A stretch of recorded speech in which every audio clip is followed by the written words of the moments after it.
So are you saying that you're satisfied that TfL now have sufficient rules and regulations embedded that you can?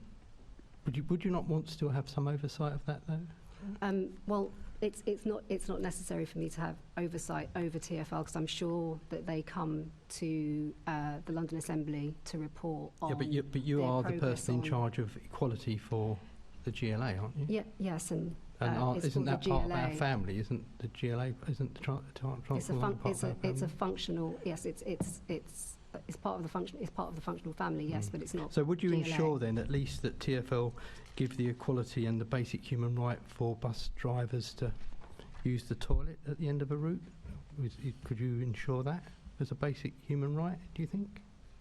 Can I assure that bus drivers have the ability to go to the toilet at the end of a route? Do they not currently have the ability to go to the toilet? Many routes don't have toilets at the end of the route. Well, then that is definitely something that TfL would have to include within their equality objectives. Will you ensure that they do?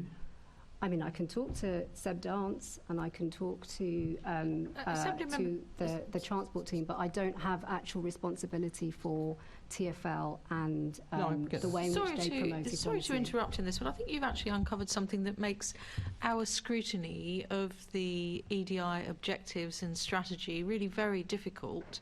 If you're saying that there's a whole section that TfL has set their own EDI targets, which is very welcome. I like the idea of it being embedded, but we don't have somebody from TfL here today, and so Assemblymember Prince is quite rightly trying to cross-question you about this.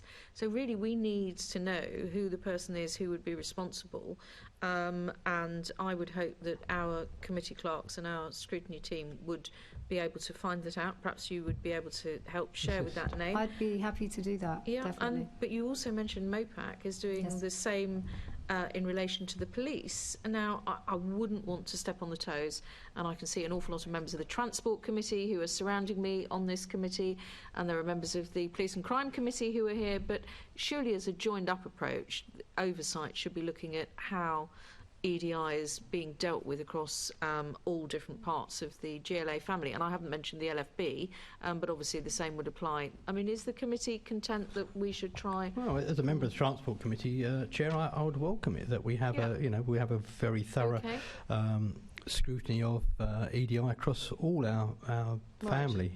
Yeah. Okay. I can't see any objections coming from other members of the committee. It does beg the question, and I don't mean to be offensive, what you actually do.